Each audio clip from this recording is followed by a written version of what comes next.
सरकार की गलत नीतियों के कारण जिनके रोजगार आज दिल्ली में छिन रहे हैं और शायद इनकी अदूरदर्शिता के कारण ये ऐसा हो रहा है। अगर वो एक प्लान वे में डिसीजन लेते तो ये नौबत एकदम से नहीं आती। तो दिल्ली के मुख्यमंत्री साहब के लिए क्या कहें कि वो उन्हें दिल्ली का ध्यान ही नहीं है बिल्कुल। वो इस समय उन्हें बस एक ही धुन है कि वो पंजाब, गोवा और उत्तराखंड राज्यों में चुनाव के लिए जा रहे हैं। अरे आप जाइए, राजनीति करना है सबको, आप पॉलिटिकल पार्टी के मुखिया हैं ठीक है, लेकिन दिल्ली की जिम्मेदारी आपके पास सबसे पहले। तो दिल्ली के बारे में कल तो सोचिए। आप देखिए कल दिल्ली के स्वास्थ्य मंत्री बगले झांक रहे थे, उन्हें ये नहीं पता था कि कितने केसेस हुए हैं, क्या करना है, उन्हें यही नहीं पता। ये दिल्ली के स्वास्थ्य मंत्री का हाल है। जब उन्हें आंकड़े के बारे में पता नहीं तो इससे जाहिर होता है कि वो कितने सीरियस है। इसलिए वो बिल्कुल नॉन सीरियस काम कर रहे हैं। और जिस तरह से दिल्ली के अंदर आनन फानन में बहुत सारे सैंक्शन लगाए गए, बहुत सारे गाइडलाइंस जारी किए गए, जिसमें उन्होंने जिम बंद कर दिए। जिम जहां पर लोग स्वास्थ्य लाभ के लिए जाते हैं, आप और भी जितनी भी बातें कर रहे हो 50% पर कर रहे हैं, और जहां जिम को आप पूरी तरह बंद कर रहे हैं। वही मेरा जो सबसे बड़ा प्रश्न यह है कि आप शराब की दुकानें खोल रहे हैं, शराब की दुकानें खोल रहे हैं, और शराब जहां परोसी जाती है वहां 50% जो आपने शॉप्स के लिए और जगह के लिए किया, वहां 50% कैपेसिटी पे वो खोल सकते हैं। तो भाई जिम के लिए ऐसा भेदभाव क्यों है? 1 लाख लोग लग। दिल्ली के अंदर एहतियात भी जरूरी है, लोगों का बिजनेस भी जरूरी है। दोनों में तालमेल दिल्ली सरकार को करना चाहिए, और जो भी जिनका नुकसान हो वो सरकार की जिम्मेदारी है, उनको कंपनसेट करे, उनकी फिक्स चार्ज व्यवहार करे, और भी जो घोषणाएं कर सकते हैं जिससे उनको राहत मिले। मेरा तो दिल्ली के कोने कोने में जो ओमिक्रॉन के कितने आंकड़े हैं मैं बता देता हूँ। ओमिक्रॉन के सबसे ज्यादा आंकड़े दिल्ली में, मुंबई को भी हमने पीछे कर दिया। हो सकता है फ्री में ओमिक्रॉन बांटने का भी एक वादा किया होगा केजरीवाल सरकार ने, तो वो आज नंबर 1 पे है हम दिल्ली। अभी जो लेटेस्ट आंकड़ा मैं देख कर आया हूँ, उनकी 250 से अधिक ओमिक्रॉन के आंकड़े, केवल ओमिक्रॉन के बोल रहा हूँ। तो ये सत्येंद्र जैन 2 मिनट तक खोजते रहे। तो कुल मिलाकर health minister is clueless, Delhi CM is hopeless and Delhi is directionless. ये हो चुका है केजरीवाल जी के शासनकाल में। अब बताइए कि जिम को बंद रखना है ठीक है, परंतु लिकर बार क्यों चालू?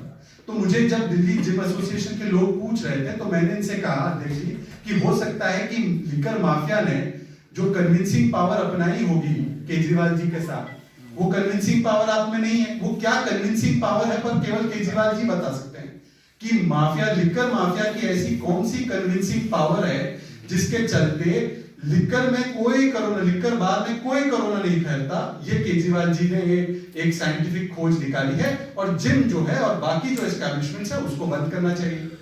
जो अध्यक्ष जी ने कहा है कि हम जो मांग करते हैं, जो व्यवसाय प्रभावित हुए उनके लिए, जो मैंने शुरुआत में बात की कि अगर आज 11,000 बसेस होती, अगर ये प्लान तरीके से होता, डे 1 से हमारे अध्यक्ष जी, दिल्ली बीजेपी के प्रदेश अध्यक्ष, दिल्ली के सांसद, दिल्ली के नेता, चाहे वो हाउस में हो चाहे वो कॉर्पोरेशन में हो, वो केजरीवाल जी को, उनकी सरकार को अच्छे सुझाव लगातार दे रहे हैं कि ये कोरोना की महामारी से बचने के लिए और उससे प्रभावित हम ना हो, हमारे व्यवसाय प्रभावित ना हो। ऐसे अनेकों सुझाव ऑफिशियली, अनऑफिशियली, फॉर्मली, इनफॉर्मली हमने कई सुझाव दिए, परंतु केजरीवाल जी एक भी बात को सुनना नहीं चाहते, और आज स्थिति में पहुंचा दिया है। और जब यहां पर उनकी उपस्थिति जरूरी है तो वो कभी गोवा में मिलते हैं, कभी वो चंडीगढ़ में मिलते हैं, कभी वो उत्तराखंड में मिलते हैं, पर दिल्ली के लोगों को विज्ञापन के अलावा कहीं नहीं मिलते। तो ये ऐसी सरकार है जिसका विज्ञापन पर ज्यादा जोर, व्यवस्था पर पूरे कमजोर, विज्ञापन पर केवल जोर है।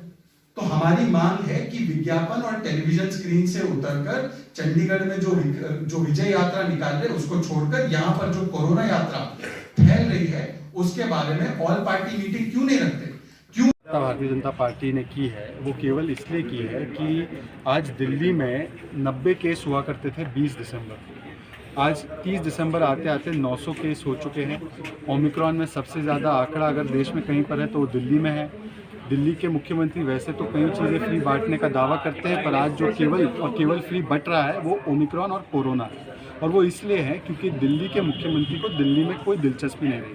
आज वो चुनावी यात्रा निकालने चले गए हैं अपनी चंडीगढ़। कभी वो पंजाब में रहते हैं, कभी उत्तराखंड रहते हैं, कभी गोवा रहते हैं, और यहाँ पे उनके हेल्थ मिनिस्टर को कितने कोरोना के केसेस है ये भी जानकारी नहीं है। और इसी जानकारी का अभाव, किसी भी तरीके से लोगों से बातचीत करने का अभाव, एक सर्वसम्मति से कदम उठाने का जो अभाव है इस सरकार में, इसकी वजह से ही आज जो अनप्लान तरीके से आज आपने 50% पे कर दी है बसेस और मेट्रो। लोगों को इतनी समस्याएं हो रही है। हमने पहले दिन से कहा 11,000 बसेस सड़कों पर उतार दीजिए। आज अगर बसेस 50% पे भी चल रही होती तो दिल्ली की जनता को परेशानी नहीं होती। ठीक उसी तरीके से अब आपने 1% पॉजिटिविटी रेट के बाद भी दारू के ठेके चालू रखे और बाकी जो व्यवसाय है उनको आप प्रभावित कर रहे हैं, उनको बंद कर रहे हैं। जिम्स को तो पूरी तरह से बंद कर दिया है। तो या तो आप उनको भी मौका दीजिए 50% पे चालू रहने का, गाइडलाइन, स्ट्रिक्ट गाइडलाइंस के साथ, या तो हमें ये बताइए कि जब आपकी गाइडलाइन कहती है 1% के बाद कि लिकर के ठेके और दारू की बियर बार भी बंद होगी, तो उसको क्यों चालू रखने का काम किया जा रहा है? इसका मतलब कि केवल और केवल एक दारू और शराब के कारोबार के साथ कोई ऐसा पक्षपात किया जा रहा है। या तो हमें एक साइंटिफिक स्टडी दे दे कि शराब के ठेके में और दारू जहां सेवन होता है वहां पर कोरोना नहीं फैलता, और सिर्फ कोरोना फैलता है तो बाकी दुकानों में फैलता है, बाकी मार्केट्स में फैलता है, बाकी जगह फैलता है। तो इस प्रकार से जो पक्षपात किया जा रहा है और जो एक तरीके से केजरीवाल जी की सरकार का व्यवस्था पर कोई फोकस नहीं, केवल विज्ञापन पर है, इसको लेकर हमने बातें रखी। हमने ये भी मांग की है कि जो तमाम व्यवसाय प्रभावित हो रहे, चाहे वो जिम हो, रेस्टोरेंट हो, होटल हो, बैंक्वेट हो, सभी, उनके लिए क्या चिंता की आपने? उनके रेंट